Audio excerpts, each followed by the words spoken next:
This old man's got money, weighs dustman's hats. Fucking hell!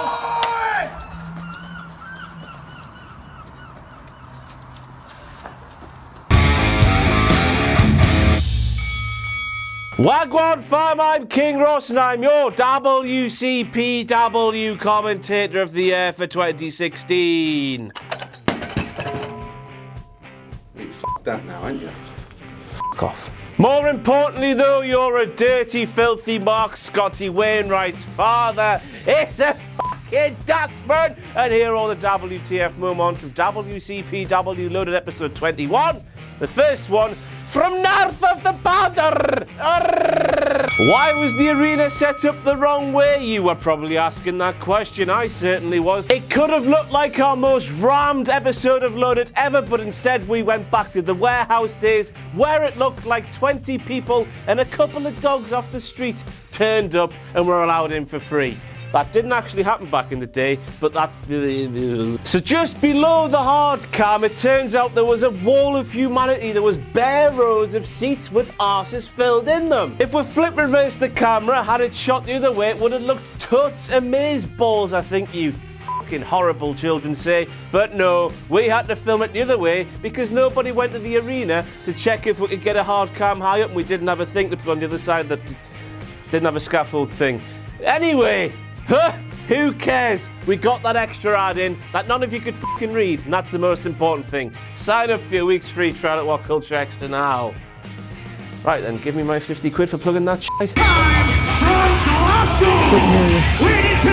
I don't know about you, but it sounds like Alex Shane's microphone got picked up when it should have been turned off. You know whose fault that is.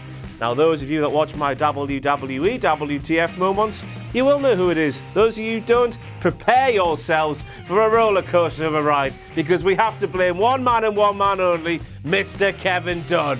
So then, as we know, in the land of WWE, Kevin Dunn has been building a documentary for Triple H, you know, because he is the creator of British wrestling and everything good in life, while also running WWE's Monday Night Raw and Tuesday Night SmackDown Live to boot at the same time. Dual Jobs does the same thing at the same time. As we all know, Kevin Dunn loves the tootie bashes, loads of it, so he can do lots of jobbers. So he can do lots of jobbers? No, so he can do lots of jobs at once. Because of this toot, he's on the fucking edge all the time. He has to be editing, otherwise he might die. The same way that a beaver has to chop wood, or they might die with a gagging for some editing, Kevin got on a plane, flew over to old England and helped us edit this week's episode of Loaded. That's why it felt off compared to the normal product we produce. It had nothing to do with it being edited in one day with Sound Driver not sleeping for 26 hours. Well done, Sam. We all appreciate your efforts. Trade turnbuckle kicks?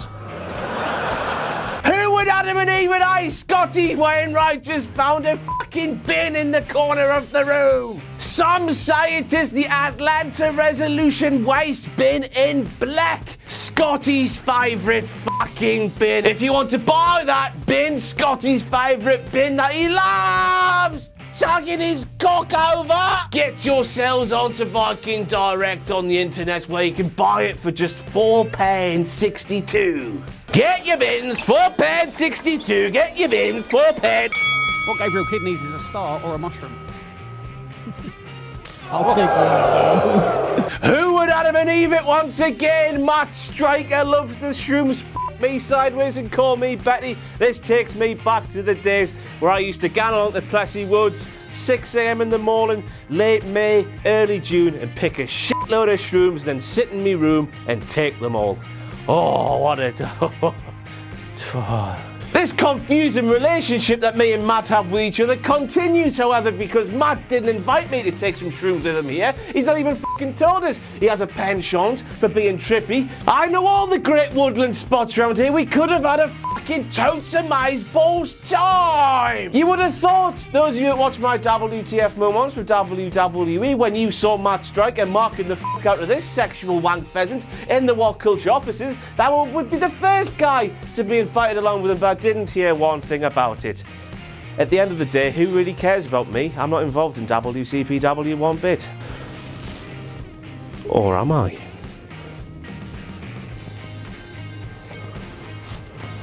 Will Ospreay, the boyfriend of Bea Priestley. These two eat, sleep, breathe pro wrestling. And that's going to rub off on you. Not just in a sexy way. I thank you for that bit of information. I did not know the two were an item. What is the Pacitti Club? Talking about Matt Striker, he does not know that Bea Priestley and Will Ospreay are in a relationship, and he even had to ask what the Pacitti Club is. Ho ho ho! Ho ho ho ho! What do you mean you don't know Ospreay and Priestley are in a relationship, bro? Have you not watched our stuff before? Do you think that brother and sister? Would a brother and sister do that to chew and gum with one another? I sincerely fucking hope not, Matthew. I didn't think you were from the South, are you? Are you from the South of America where they all do that thing? No, they're in a relationship, boyfriend and girlfriend, isn't it lovely? And second of all, Pacitti Club, fucking hell, it's only been the main storyline for the past 5, 6, 7, 8 months. Forever. But just as a quick little tutorial as to what Pacitti Club means to this sexual wank pheasant, let me show you what Pacitti Club, and BX for that matter, the other stable that used to be at the forefront of everything we did here at WCPW, means to me. Take it away.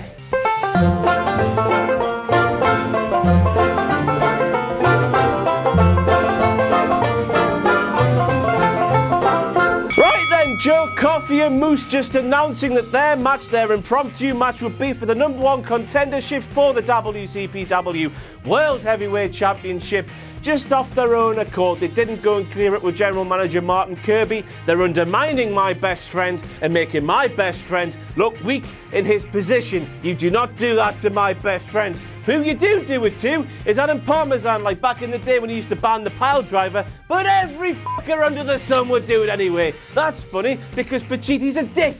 It's not funny when it's Kirby, though, because he's lovely. He's a lovely man. I mean, if WCPW wrestlers can just go around declaring themselves things without clearing it with anyone with a bit of authority, I'm just going to stand here and declare myself your WCPW commentator for the year for 2017. And I won't have commentated on any bastard matches. That's how fucking good I am. Or will I?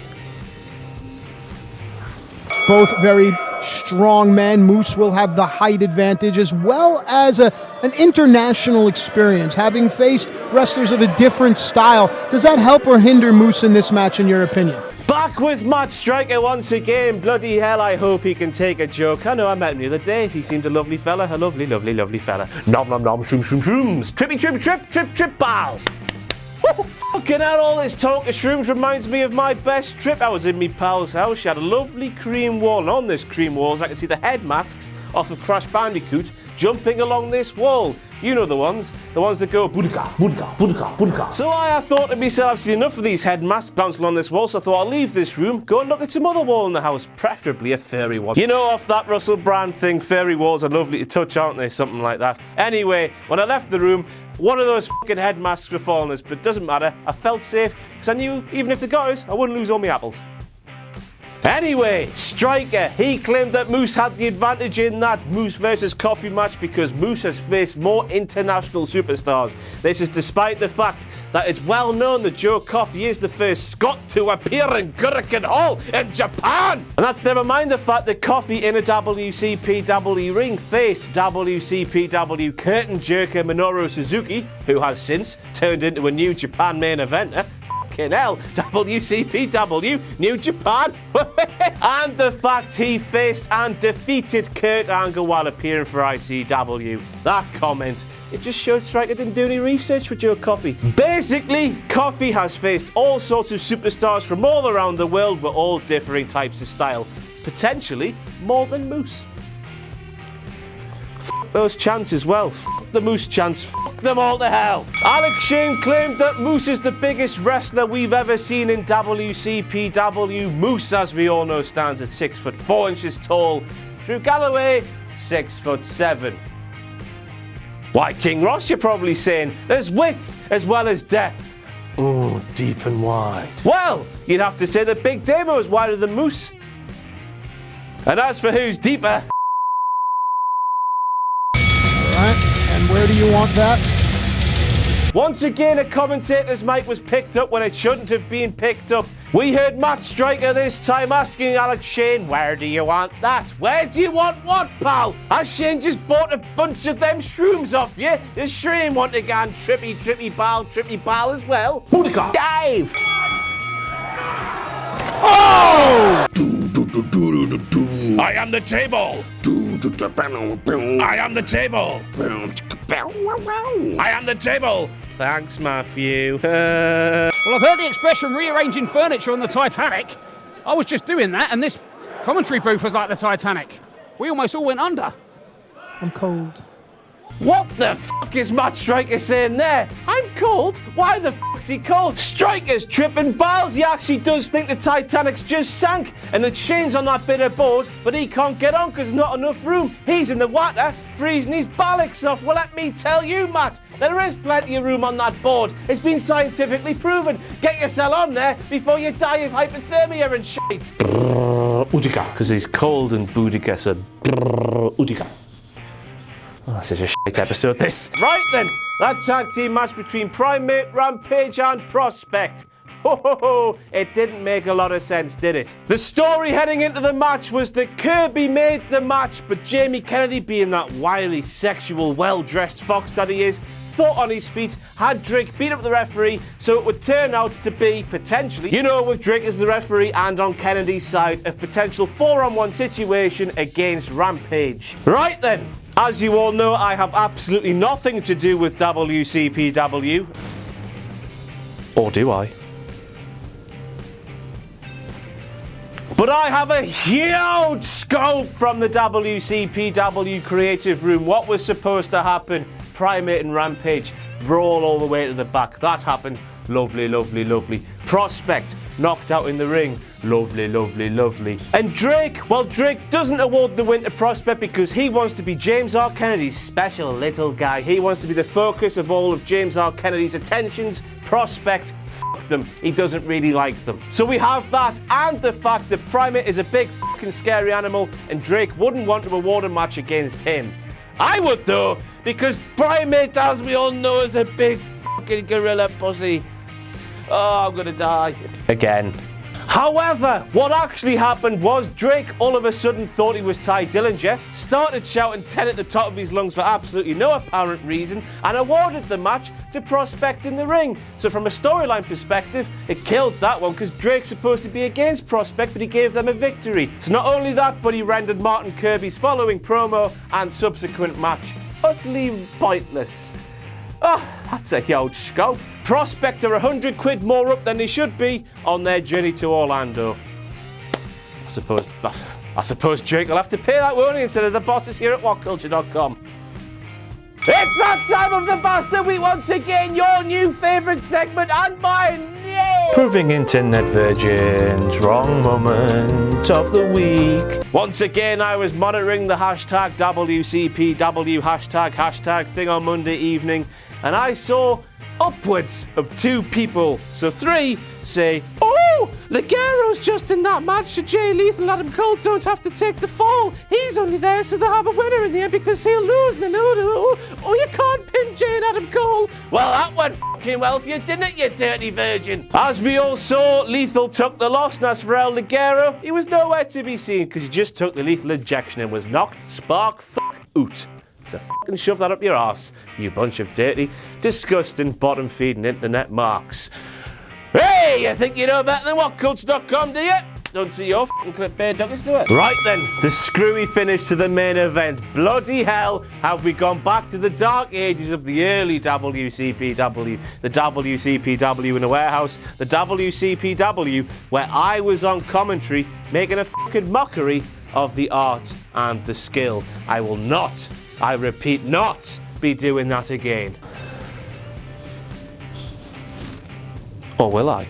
Now then, because wrestling has no fixed rules, there was a bit of a debate in the office. In my opinion, Sean McLaughlin, the second best referee in WCPW, was the man allocated to that match. In my opinion, his word carried more weight than Jumpin' John, who came down when Sean was knocked spark oot by Drew Galloway. Others in the office claim that because Sean was spark oot, the big soft bastard, you fucking softy Sean, I hate you. Jumpin' John took his place and therefore his word carried more weight than Sean's because Sean was knocked spark oot, weren't you Sean, you little didn't. Anyway, because wrestling has no fixed rules and rules change just to suit the needs of the bookers that book the things, the book, it's not really WTF moment. The WTF moment is the fact we've gone back to the dark ages, you know, when every match finished in a screwy finish.